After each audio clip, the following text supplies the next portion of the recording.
Bonjour chez vous et bienvenue dans ce nouveau numéro de l'entretien du jour sur Sika Télévision. C'est un plaisir de vous y retrouver. Aujourd'hui, nous allons nous intéresser à un concept qui se développe de plus en plus en Afrique, One Health, qui signifie simplement une seule santé.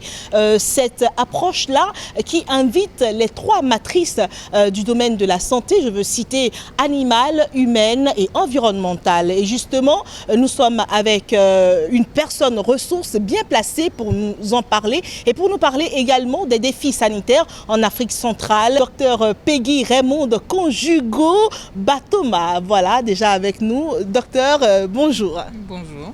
C'est un plaisir de vous recevoir sur Sika Télévision. Le plaisir est partagé. Alors justement, comme je le disais en introduction, nous sommes là pour parler santé, évidemment. Et déjà, comme première question, j'aimerais bien savoir, c'est quoi les défis sanitaires dans votre zone d'intervention, je veux dire l'Afrique centrale? Donc les défis sanitaires en Afrique centrale sont vraiment nombreux.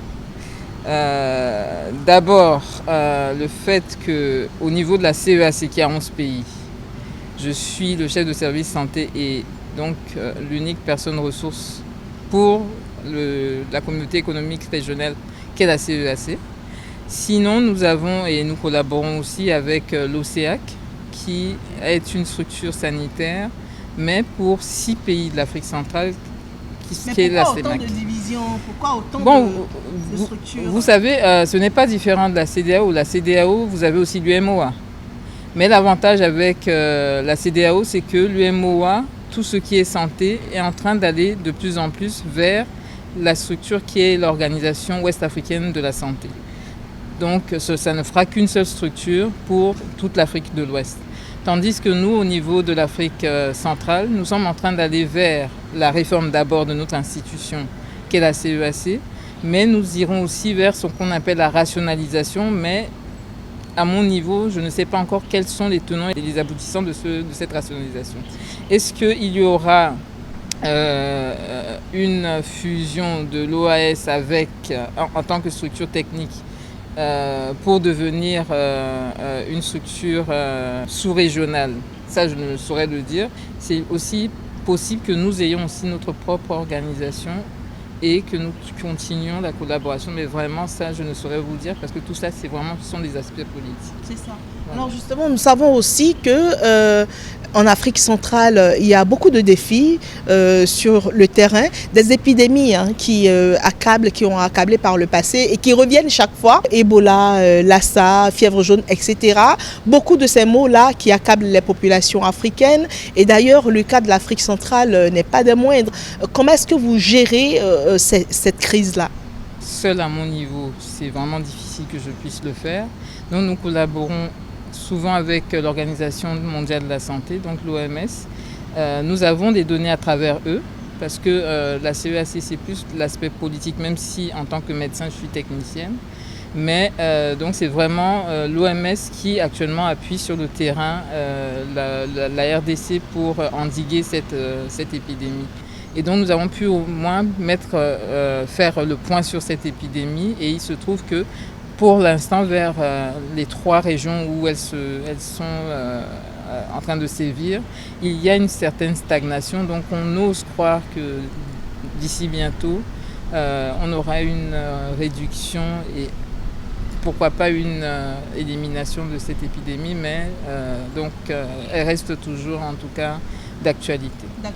Mais en plus de ça, ça ajoute d'autres catastrophes, les inondations. Parce que vous savez que les inondations sont des risques pour nous, d'abord d'avoir le choléra, avec les stagnations d'eau, encore l'augmentation des cas de paludisme. Donc voilà, donc ce sont vraiment tous ces aspects que nous cherchons à vaincre, mais vraiment c'est pas évident parce que seul on ne peut pas le faire, puisque d'autres secteurs sont aussi... Voilà. Et justement, toutes ces épidémies-là nous amènent à réfléchir davantage parce que nombre de celles-là proviennent des animaux sauvages comme ceux avec qui nous partageons nos environnements immédiats. Et justement, cela a amené à réfléchir à un concept One Health. Est-ce que vous voulez bien nous en parler davantage? Oui, vous avez tout à fait raison. 75% en tout cas des maladies sont des zoonoses, donc des maladies dues aux animaux. Et à travers cette approche qui a été développée par l'Organisation mondiale de la santé, où ce sont les secteurs santé humaine, animale et environnementaux qui se mettent ensemble pour réfléchir et voir comment justement mener des activités ensemble pour non seulement les évaluations sur le terrain quand il y a des maladies, parce que nous, côté santé humaine, on ne va voir que les aspects humains, tandis que le côté animal va voir ce qui concerne les animaux et l'environnement, donc il y aura tout ce qui est agriculture et tout le reste. Alors que nous vivons tous dans le même environnement, écosystème. Un seul écosystème. Donc c'est justement pour ça, parce que c'est un seul écosystème, on ne peut pas se dire qu'on va aller tous de gauche à droite, ni aller seul dans son coin. C'est un peu comme je le disais tantôt, on pense nous au niveau de la santé humaine qu'on est omniscient, qu'on connaît tout et qu'on se suffit à nous, alors qu'il est vraiment important qu'on puisse avoir justement cette approche commune pour vraiment mieux aider la population à se sortir de toutes ces maladies que nous avons. Alors justement, parlant justement de ce concept-là, une seule santé, est-ce qu'on sent l'engagement de tous les États, parce que c'est depuis 2016 qu'on en parle déjà, hein, 3 ans sont passés. C'est quoi le niveau d'engagement par exemple en Afrique centrale? Je sais que la plupart des pays de l'Afrique centrale savent ce que c'est que le One Health. Mais je dirais que c'est un peu difficile puisque ne serait-ce que la santé déjà d'une manière générale, si on donnait déjà de l'importance à la santé, ça veut dire qu'on devrait donner aussi de l'importance au One Health. Puisque le One Health, c'est la santé de la commune. Santé en un. Voilà. Or, déjà, même la santé humaine, même, on n'y attache pas déjà suffisamment d'importance puisque même les ressources qui sont allouées à la santé sont très faibles. Vous savez que normalement, on a eu à signer plusieurs accords au niveau international. On parle d'accord d'Abuja, qui parle d'alignement. On parle de l'accord de Paris où on est censé avoir 15% de nos ressources financières internes qui doivent être allouées à la santé. Mais très peu de pays même arrivent à 5%.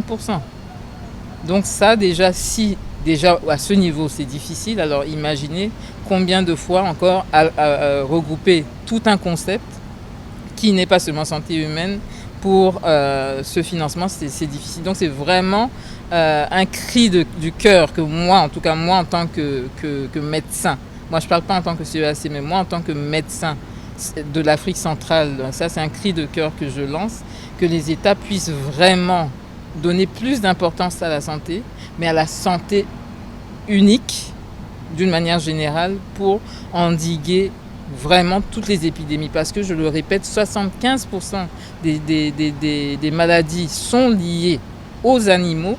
Et donc si on donne un peu plus d'importance et qu'on donne un peu plus de financement déjà interne pour pérenniser nos actions, ce serait vraiment une bonne chose. Est-ce qu'il y a eu, par exemple, des études qui ont été faites pour évaluer le changement que l'application de ce concept One Health pourrait apporter?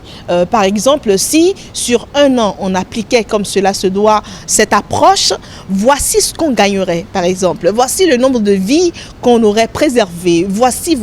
Est-ce que, par exemple, peut-être que ça serait plus convaincant de partir sur des résultats concrets, escomptés. Voilà. Est-ce qu'il y a des études dans ce sens-là? Bon, donc nous, au niveau de l'Afrique centrale, pour l'instant, on n'a pas encore implémenté, comme en Afrique de l'Ouest, tout le concept d'une manière vraiment, je peux dire, institutionnalisée.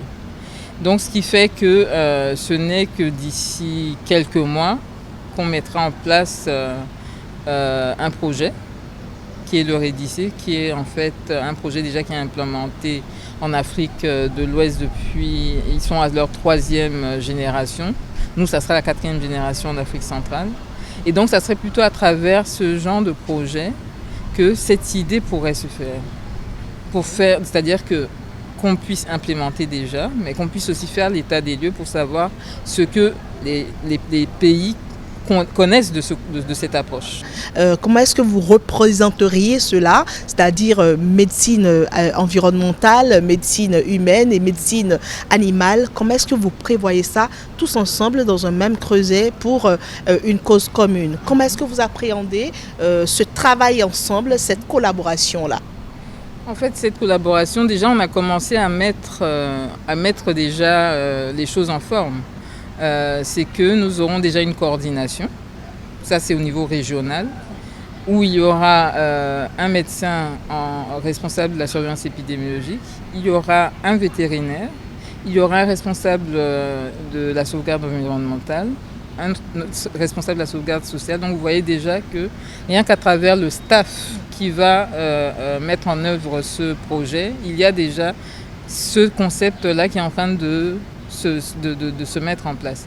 Et à travers ça, nous avons mis aussi, nous avons fait déjà des documents de décision qui créent des sous-comités par rapport à ces 4 thématiques dont je vous ai parlé.